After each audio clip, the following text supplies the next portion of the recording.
Hi guys, welcome to 2023, and I have some more news around house prices. They have fallen for all of 2022 since Liz Truss's big blunder. So we're at a situation now where consecutive month-on-month house price drops have been reported since Liz Truss's whole problem. And actually, what that means is there's probably more drops, at least into the quarter one and quarter two of next year, of this year, actually, 2023. Let's just go through this Financial Times article.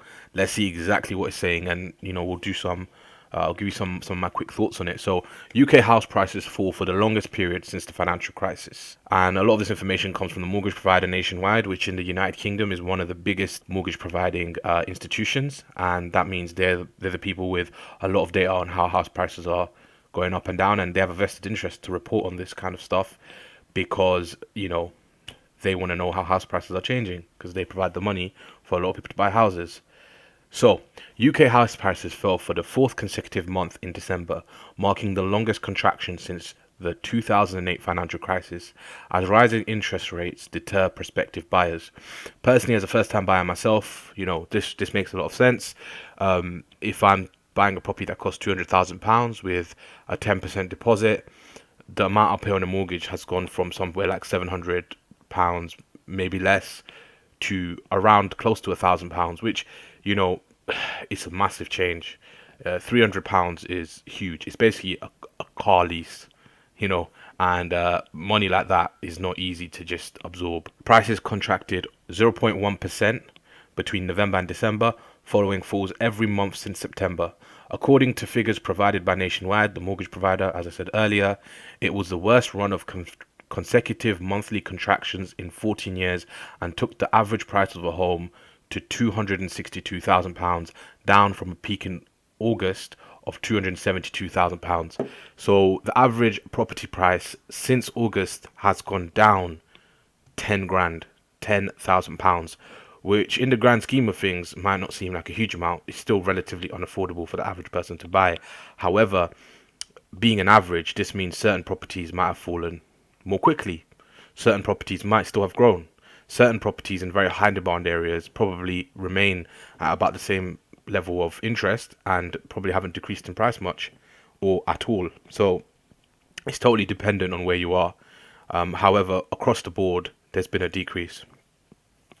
Annual price growth slowed to 2.8% in December, down from 4.4% in the previous month, hitting the lowest level since July 2020. So obviously July 2020 was the start of the COVID housing boom, and that was kind of egged on by stuff around government policy, and that's pretty much come to an end now. Furthermore, the annual rate of growth was also sharply down from 10.4% in December last year, when property buyers enjoyed historically low borrowing costs and demand was boosted by a race for space following the rise of pandemic triggered hybrid working. So that bull run in the housing market is now at an end. Nobody can argue with that.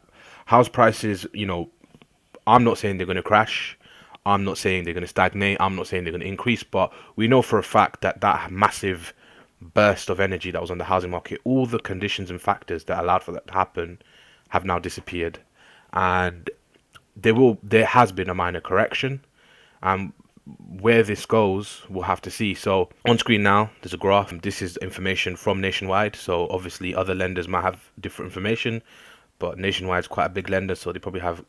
And you can see that house prices started falling from around the summertime all the way till now. And what this means is that there's been downward pressure even before Liz Truss's incident, because completions occur about 6 months after after the house goes on the market. Usually, once you get a buyer accepted, a lot of these prices were agreed in advance. So in essence, in the future, there might be even further contraction based on just the current situation on places like Zoopla. It feels like there will be changes to the housing market. I don't know how far it will go down because there is still massive demand for housing and everybody in the UK wants to be a homeowner. So we'll have to see. But currently, it does seem like it's easier to buy a house than it has been. So that means I'd say it's definitely on the side of the buyers. It's definitely a buyer's market right now.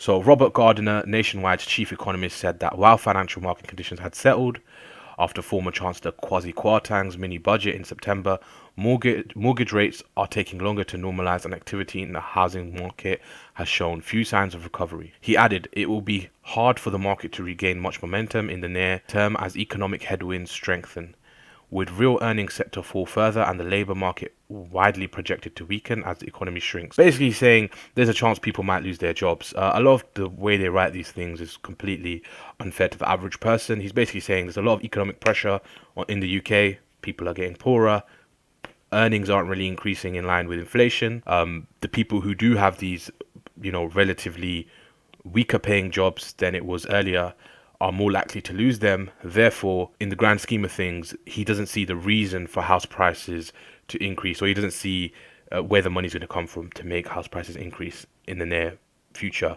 which I agree with. However, the nationwide monthly and annual figures were higher than economists' forecasts. A Reuters poll predicted house prices would fall by 0.7% in December and grow by 2.3% year on year. So, although they have fallen, they probably haven't fallen as far as people expect. But again, the proof is in the pudding. We need more time to actually see the true effects of how far house prices will kind of go down. Currently, we just don't have enough information. A couple months does not make a housing market crash. It's still, relatively speaking, a minor correction. For it to be a true crash, they need to go back down to the level they were around the COVID time, which seems unlikely to occur, especially with the current inflation situation. So the rest of the article is available for you to read. I'm not going to go through all of it. That was the major gist of what this article is about. In my opinion, I agree with a lot of the information that's provided. It does make sense that this is the case. I've been looking to buy a house recently, and I've been on Zoopla right every day at the very least, and it does seem like properties are just not selling. And to me, it seems like a lot of asking prices are unfathomably high, and a lot of properties are being returned to the market reduced within 2 weeks of being put up. So it's interesting. We'll just see how things go. Ultimately, though, in the UK, I don't see how low house prices will go because there is still massive demand. So yeah, interesting news.